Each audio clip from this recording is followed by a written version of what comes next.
Hello, everybody. It's clear who won the election, Trump and Vance, 2024, November 5th.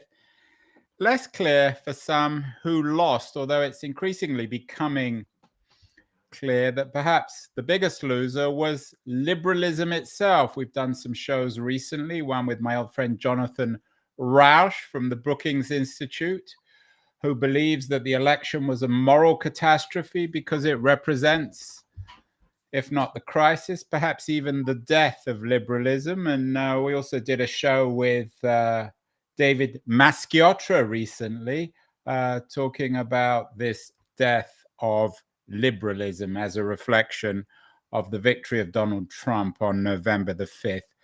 I'm guessing that my guest today, F.H. Buckley, who has written a number of speeches for Trump, both in 2016 and in this election, might disagree, not just about the meaning of the election, but about the health of liberalism itself. Frank Buckley has a new book out. It's called The Roots of Liberalism: What Faithful Knights and the Little Match Girl Taught Us About Civic Virtue.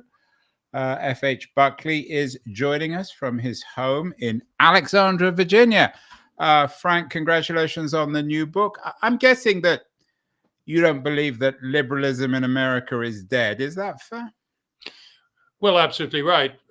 Liberalism was threatened, not, I think, so much by Trump as by the people he was running against, the huge woke establishment in America, which got a tremendous drubbing in the election. I think that was a good thing. And I think as well that people have lost sight of what liberalism is all about. I mean, in terms of the American left, the progressive left, the left in recent years has come out on the side of censorship, right? So it was on the side of free speech 40 years back when it thought it was threatened by the censors, but then it ascended to power and it discovered that it was a lot more fun to be the censor when you were in power and you could blanket up, cover up all those people you disagreed with. So, free speech is a rather basic idea behind liberalism, and it was threatened by the left in the last several years. That helps to explain, for example, the change in Twitter, in X, after Elon Musk took over. He took over, moved it to the right, and became a free speech absolutist. So more or less anything goes right now, which is a great change from the way it was before. So that's one thing it means. Liberalism also has meant that you're to judge people by the content of their character, not by the color of their skin. Well, the party that judges people by the color of their skin is the Democratic Party, both now and in 1861, the party which was on the side of universal ethics, which is the only kind there is, was the Republican Party. So, that's basic to liberalism. And once again, the left had departed from liberalism. And then finally, let me speak as someone who emigrated to the United States from Canada. What is basic to the idea of being American, to one's identity as an American, is fidelity to the principles of the framers, or the founders, right? The ideas you'll find in the Declaration of Independence, as restated by Abraham Lincoln, right? And these are ideas that, to be faithful to, you have to have a certain reverence for the founders. Well, when the left discovered that the founders were basically evil ex-slavers, amoral monsters, they were called by a columnist in the Washington Post, that instinctive reverence disappeared, and so did the idea of what it is to be an American. So in that sense as well, the Republican Party was a party of liberalism, and the Democrats had given up on it. So, that's not a comment on what the Democrats were like 50 years back. It's a comment on what they became. And I guess the question now is whether or not they can find their way back. Frank, mean, obviously, you know as well as I do that this is a very controversial position. Not everyone will agree. Some people might be listening to you and thinking, this Republican Party is a party as much, if not more, of race than of than the Democrats, a party of the white working class. You yourself have written about this. Actually, one of your previous books was quite prescient in its own way. You wrote a book called The Republican Workers' Party. And of course, the history of the Republican Party is very much about this reinvention of the natural voter in the party. It happened in the 60s with Nixon, then Reagan. You know as well as much about much more about this probably than I do. Would you reject that entirely? I mean, is that just what woke, in your view, woke propaganda? Pretty much. I would disagree with you very strongly when you said that I had defended an idea of a white working class. I wrote a book about working class Republicans. Now, I didn't distinguish between different races in any of that. Indeed, happily, the Republicans have picked up support for minority groups. I think that's extremely healthy. So, no, I don't. I don't play the racial games that the left does. So you would reject, Frank, and we've done many shows on this with one kind of historian or another. You would reject um, the whole premise of the Southern strategy on the part of Richard Nixon, and the turning upside down of American politics in the 1960s and 70s. Is that just more woke propaganda? It didn't really happen. That Nixon didn't wolf whistle, nor did Reagan. All that's nonsense. Well, I don't think Reagan did. Well, actually, I'm not even so sure about Reagan. But I wrote a book about politics today. This wasn't a history book about the way things were. Yes, there was such a thing as a Southern strategy, and it was not a glorious moment in the history of the Republican Party. But look, if you want to judge a party, take a look at its revered figures. It's a party founded by Abraham Lincoln, and it featured Teddy Roosevelt, Dwight Eisenhower, who was very much a civil rights president in the 1950s. Um, you know, there were aspects of even Republican politics in the 1980s with Reagan, which too much concerned itself with issues of race. Reagan, for example, began one of his campaigns in a city where 3 civil rights workers had been killed about 14 years before. That was distressing. However, the Republican Party that I was describing when I wrote about this in 2014 and 2016 was not that party. You talk about the woke left. I mean, it's become a term that everyone seems to throw around.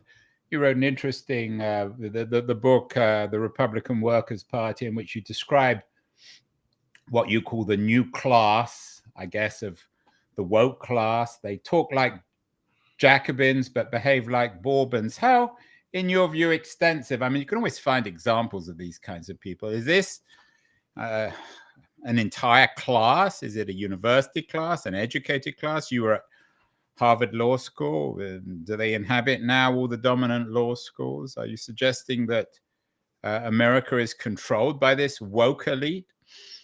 No, it's not so blunt as that. It's not so crude as that. And I certainly never said it was as crude as that. But in general terms, we're talking about a class society in America.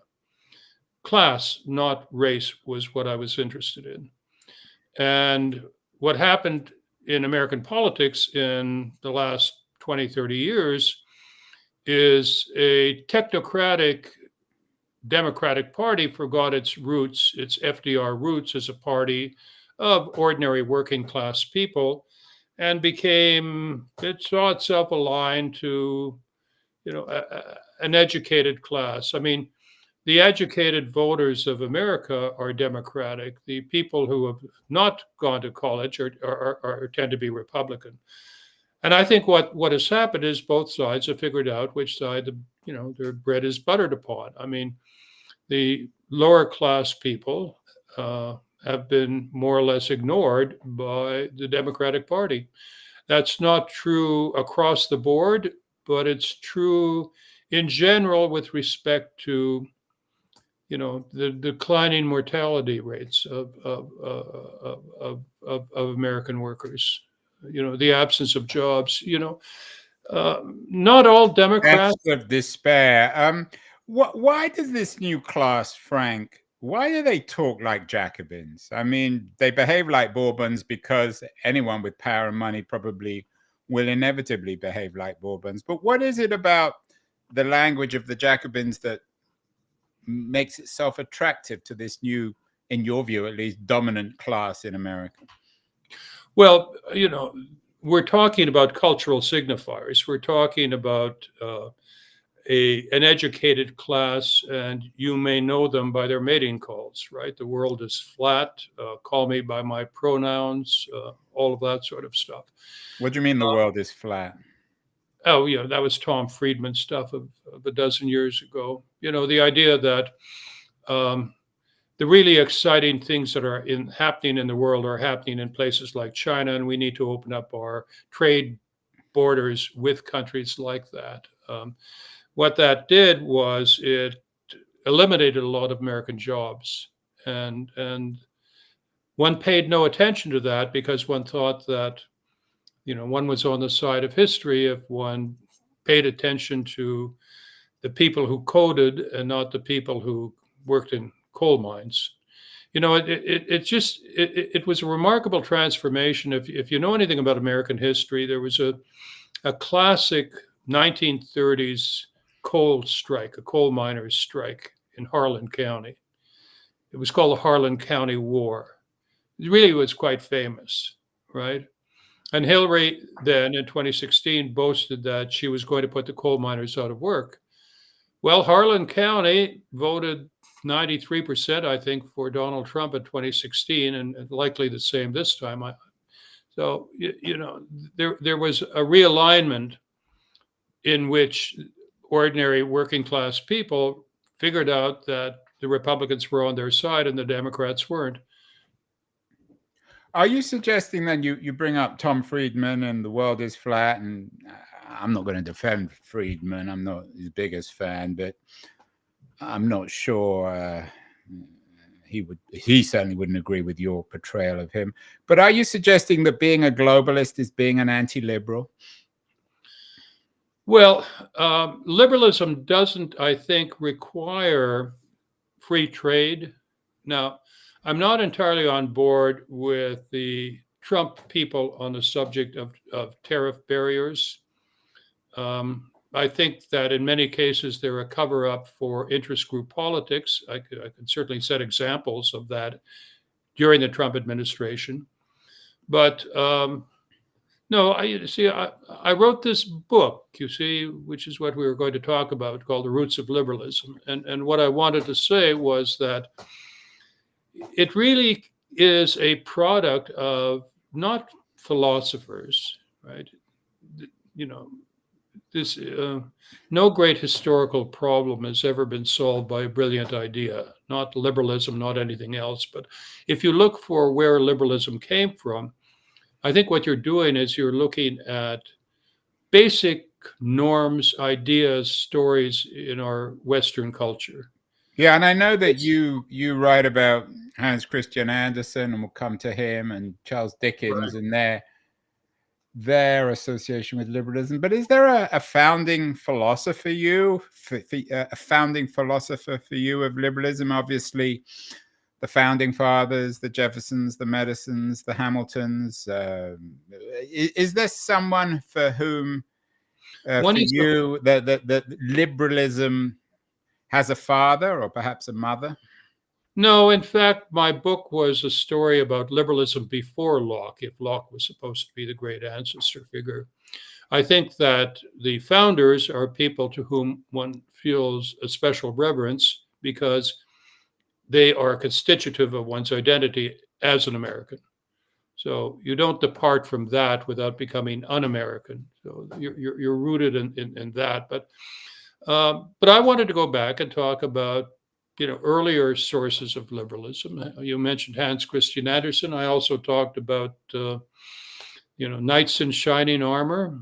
I said, for example, that the story of the Black Prince and the idea of magnanimity at the Battle of Poitiers was something which carried with us, right? And the Code of Chivalry was a proto version of the Geneva Convention. Indeed, I spoke of how one finds that throughout one's culture. One finds it in something which you would not be familiar with, likely, the code of fisticuffs in hockey, right? When Americans, that is, non-Canadians, look at hockey, they say, "Oh my God, it's all these fist fights. What kind of a sport is that?" And what they don't realize is the fights have been follow a ceremony in which magnanimity plays quite a part. You don't just beat up somebody, right? What you say is, when you look at somebody cross-eyed, you say, "You want to go?" And he looks at you and he says, "Yeah," and you both throw down your gloves and you fight. It's a consensual thing. It's like the fights one used to have in school, right? And as well, so sort of. But is your presentation, Frank, of magnanimity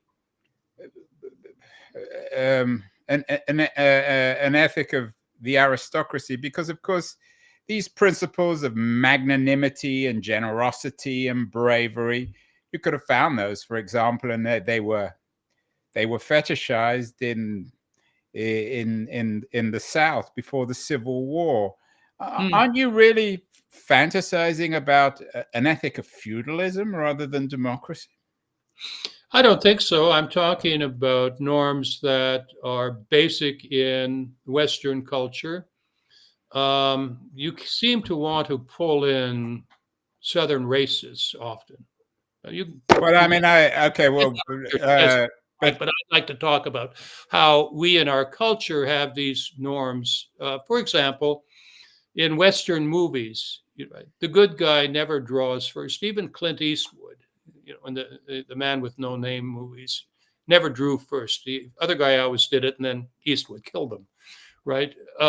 So there are things that are not to be done. There's a code of chivalry and a code of what it means to be a gentleman. That's part of what we learn as we grow. But the reason I don't want to keep on coming back to the South and slavery, but I mean, the reason why I bring it up is because it's all very well to have these codes, but very often there's a darker reality behind them, just as the idea of chivalry was bound up with knights and, I don't know, crusades and all sorts of other examples of social and intellectual cruelty. So isn't there always something behind chivalry and magnanimity, social systems, Frank, that aren't quite as attractive? You'd like to find something dark, and you can find something dark wherever you look in our history, in our culture. But I wanted to look at ideas, stories in our culture that were noble and worthwhile and should be emulated. So let's think about them, right? And we can wallow in hatred for America and the Western British traditions and all that as much as you want.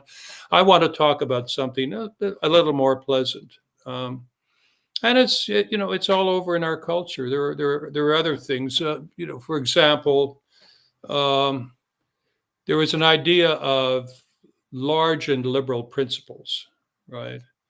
And Booker T. Washington cited them. Booker T. Washington said, he came across people in the North who were just as nasty as people in the South.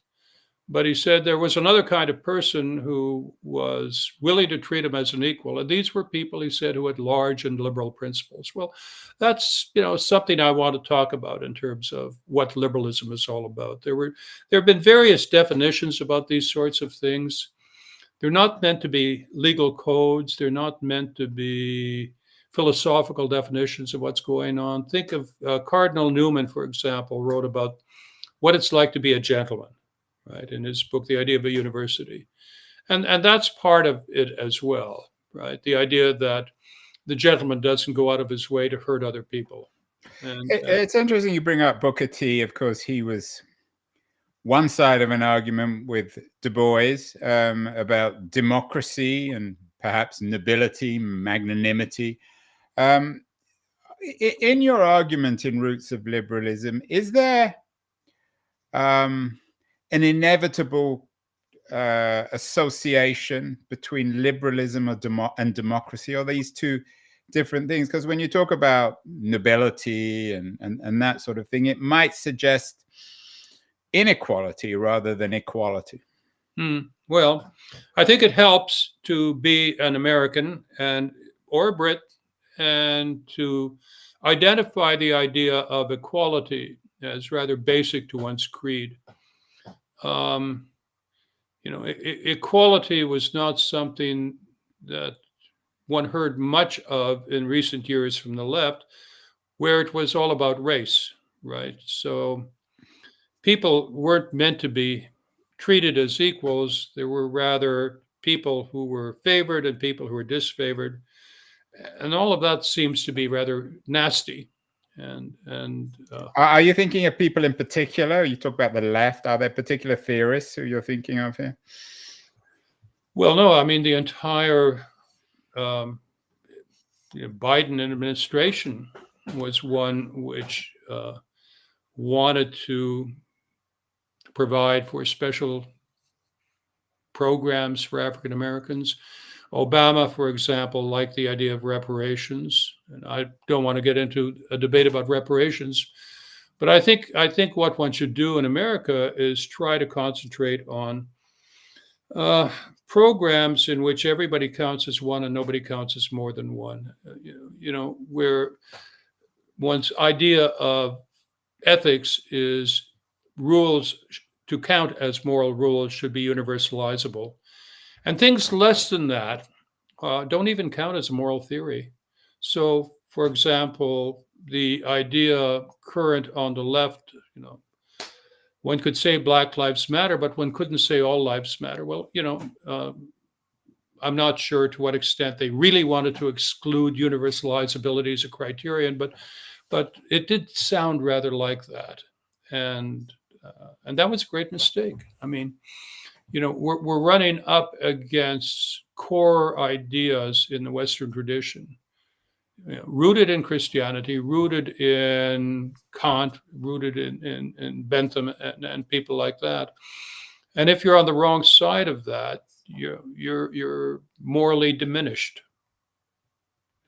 Yeah, it's interesting. We did a show recently with British sociologist Frank Furedi, who has a book out. I think you'd probably rather enjoy it. The War Against the Past, Why the West Must Fight for Its History, is one of the victims of this woke aristocracy that you talk about. Is it the past? Are we? Yes, I think ignoring the truth of our. Although you're not. I mean, the history is a complicated thing, Frank, isn't it? Yeah. Let me just, if I could, add a little footnote to your comment about Frank Furedi. BA1, McGill University, 1965. We end up sitting side by side, and he at that point is a Marxist, and I at that point am a bit of a Tory. But he's saved. He likes Winston Churchill, so it turns out okay. He worked it all out. Good chap, Frank. Yeah, no, that is a funny coincidence. Let's get to the core of the argument in Roots of Liberalism. As I said, you talk about Hans Christian Andersen, Charles Dickens. What do these authors tell us about the spirit of liberalism, Frank?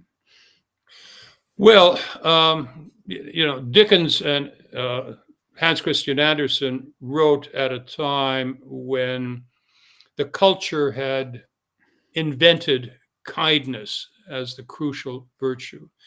And that was at a time when we had a great expansion of wealth associated with the Industrial Revolution, but also great inequality. And so you had people like Disraeli and Dickens who pointed that out.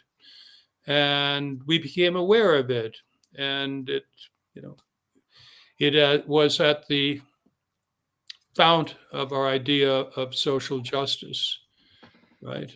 I've always regarded a welfare state as a kind of a luxury good produced by a wealthy society. You can't have it unless you produce the wealth to finance it. So it's not that it's one or the other, it's got to be both. So, you mentioned kindness. Are you suggesting that a welfare state is not kind? And what exactly is Oh, I'm kindness? suggesting that a welfare state is kind. Look, very early on in 2016, when I was writing speeches, I told Trump's son-in-law, Jared Kushner, that Canadian Medicare was not as bad as people say it is, but we could make it better. And that line Trump used the next day. In fact, we could do something vastly better than Obamacare, I thought, and certainly vastly better than Canadian Medicare. I understand in Canada they've solved their problem of queues. They have something called euthanasia to take care of that nowadays. So I wanted to say that no, liberalism does embrace the idea that you don't want the little match girl to die in the cold, for example. I also said that one of the roots of liberalism for Americans is nationalism, right? I mean, you're made American by your fidelity to the principles of the founders, and if you are a nationalist, you are also on the side of a welfare state to look after people who can't make it by themselves. I mean, look, you can. Richard Rorty said this. Rorty said, "Look, if you're telling me that there's somebody who's really desperately ill, who desperately needs help." You might persuade me that we should do something about it, but you'll get more traction if you argue that it's wrong that a fellow American should live without hope.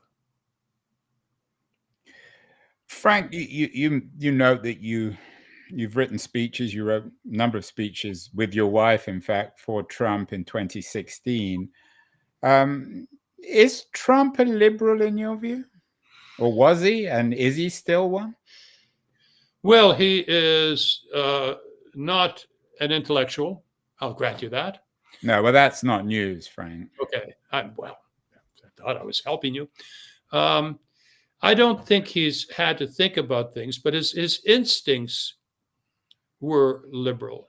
I mean, in fact, that's what attracted me to the Trump movement early on. I mean, when I first got in touch with Jared, for example, he said, "Look, this is 2016." He said, "2 years ago, I was a Democrat." I thought that's great. You've got a sense of where we should be. What you aren't, and my principal enemy was the Goldwater wing of the Republican Party, the free market purists.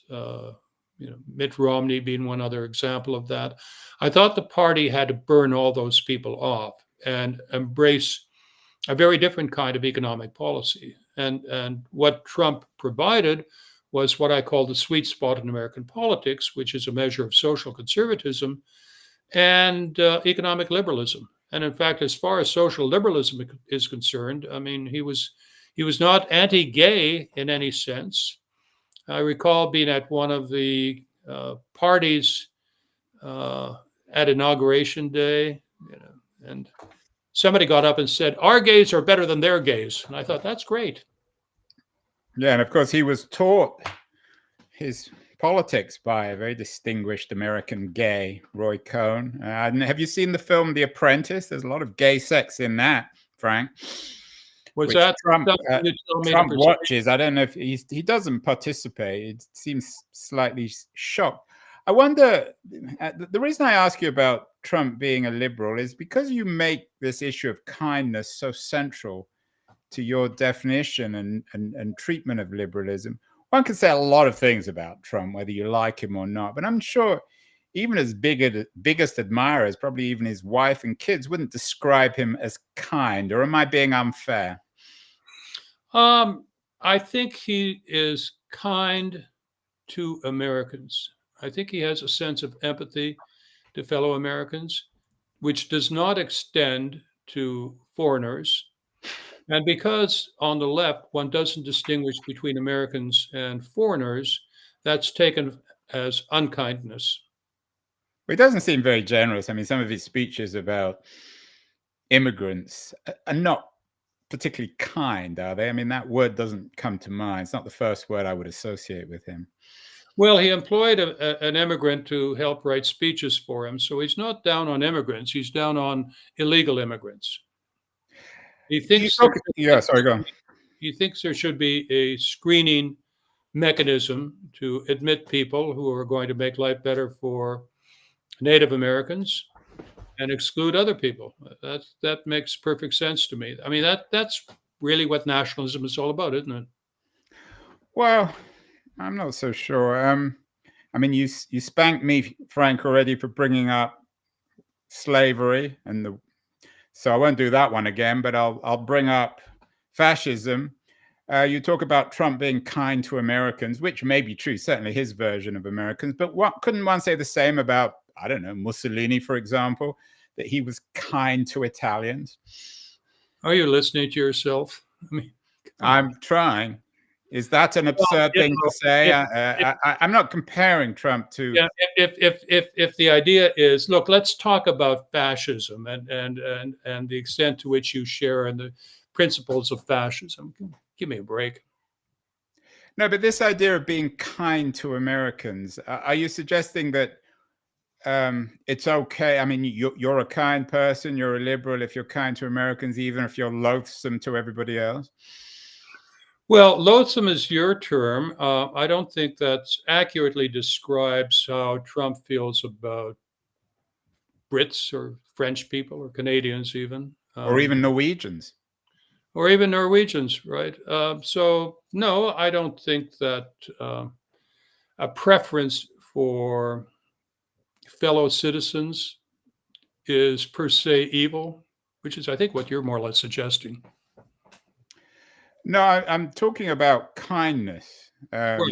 which is your definition of liberalism. Yeah, but are you saying that kindness for Americans necessarily means unkindness for everybody else? That kind of a world you live in? Well, I'm not convinced that if you're an extreme nationalist, I mean, obviously there are elements that we're all nationalists one way or the other. We all associate with our own group. But if you're an extreme nationalist and you call Trump, for example, kind to Americans, there's that. I'm not sure that necessarily reflects a broader kind of philosophical Well, kindness. in the abstract, it might or it might not. So in the case of Hitler, you haven't used the Hitler. I was careful there. You brought him up. Yeah. Okay. So in the case of, I mean, was he kind to Germans? in the case of people who are the extreme nationalists you're describing, they might indeed be terribly unkind to other people or to minorities, within the country. But that's not what we're talking about, right? So I guess what I'd like to say is it is possible to have a preference for fellow nationals, which is not illiberal. Do you think, though, we've had a lot of people on the show worried about the rise of one kind of authoritarianism or not? I won't bring up the F word again, but people like Orban, I mean, they're certainly very kind to Hungarians, or Oh, yes. Modi kind to Indians, or Erdogan kind to Turks. Is this the nature of 21st century politics, for better or worse, Frank?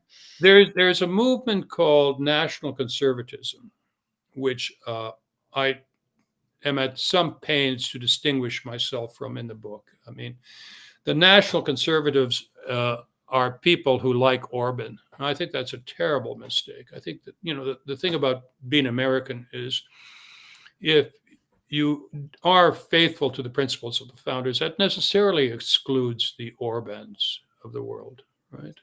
So we don't have to worry about that, right?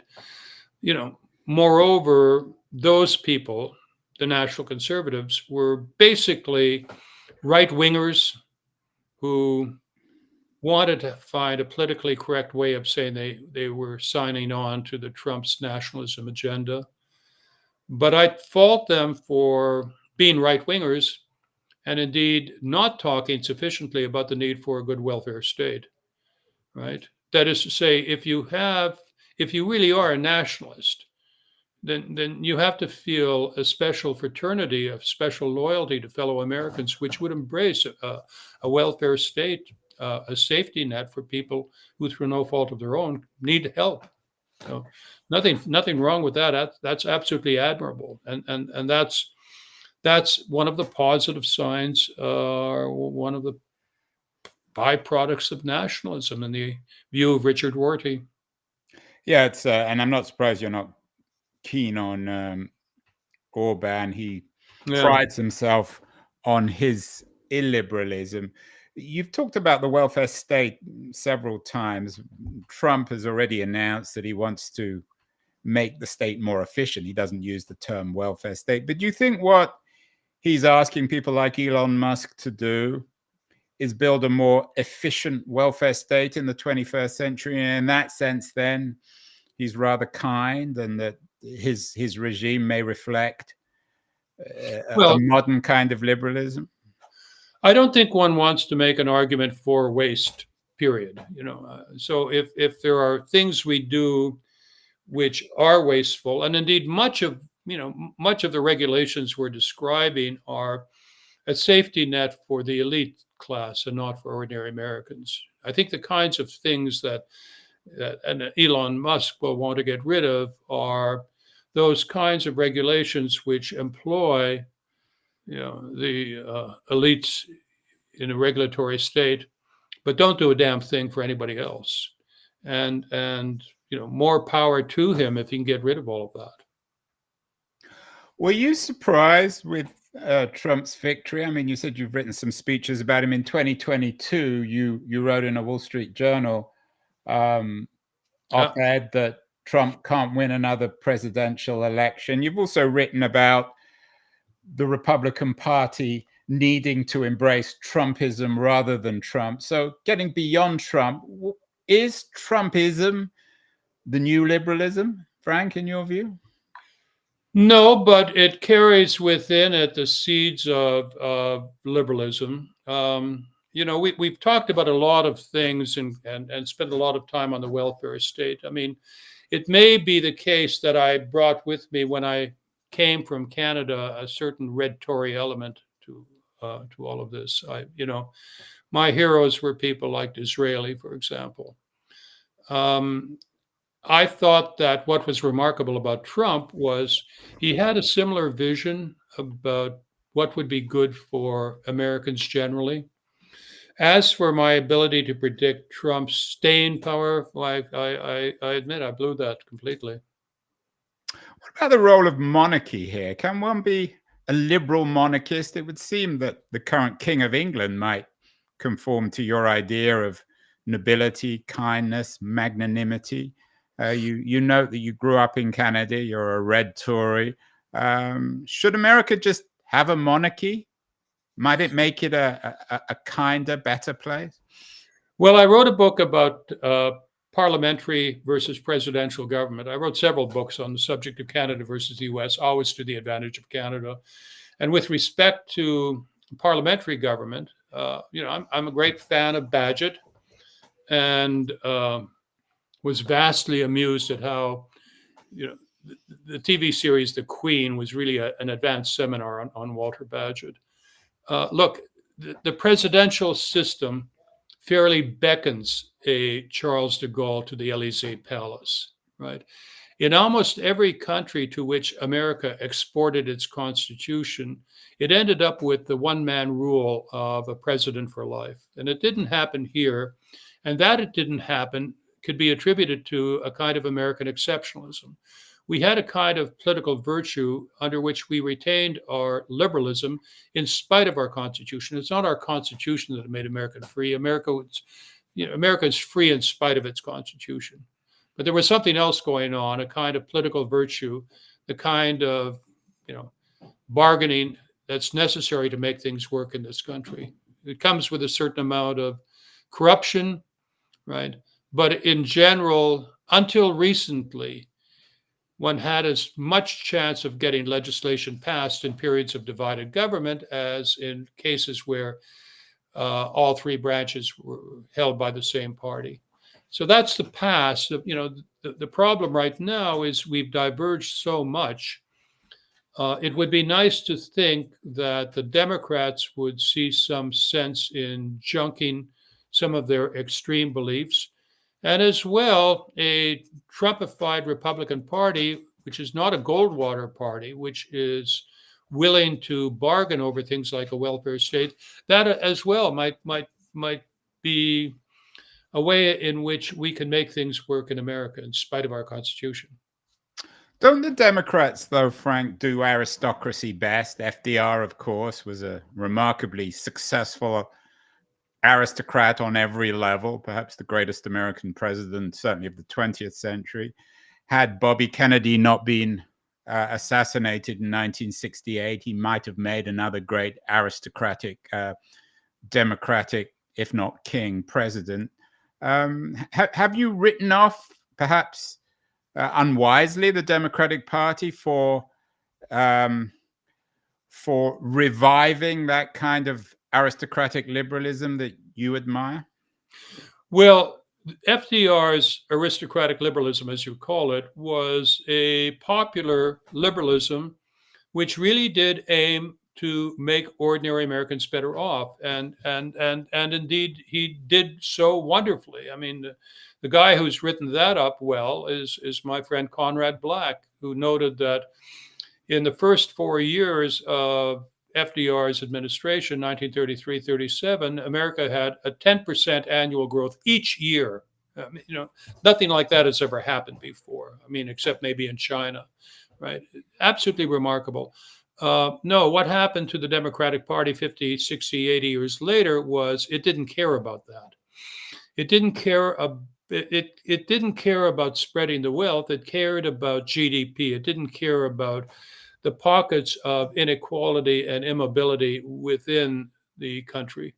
The immobility is indeed the big one. There was something called the American Dream, and which is what got me started in all of this back 10 years ago. The American Dream is whoever you are, wherever you're from, you can get ahead and your kids will have it better off than you did. And in 2014, for the first time, Americans said we no longer believe that. And in fact, they were right not to believe it. I mean, the really mobile countries in terms of intergenerational mobility are places like Denmark and Canada.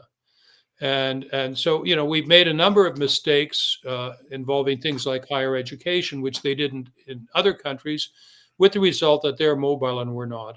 I mean, if you look at immigration, for example, and you want to find an example of an immigration system geared towards making native people better off, try the Canadian system, right? The thing about the two countries which I discovered is that the ostensibly right-wing American government is actually far more liberal than Canada in many respects. In Canada, this red Tory country is actually much more free market in many respects than America. Final question, Frank. You've also written about the role of humor in culture, society, politics. Is the heart of liberalism in some ways just an ability to laugh, to find things funny? And perhaps that's the biggest problem with the left in America today. I'm certainly not the first or the last person to make this point, that Democrats have forgotten how to laugh. Right. There was one great theorist of laughter, Henri Bergson, who wrote 100 years back a book called On Laughter. And what he said is you laugh at people who are rigid, not flexible, right? The guy who slips in a banana. And the kind of rigidity he had in mind, I think, is one you also see in political movements and ideologies which get fixated on pushing their ideas without caring over much about how things actually work out. That's laughable. F.H. Buckley, author, The Roots of Liberalism. Interesting book, interesting position. Keep doing your business, Frank. It's interesting to have you around. We'll have to have you back on the show in a year or two to see what you think of the new Trump regime. Thank you so much, Frank, and best of luck with The Roots of Liberalism.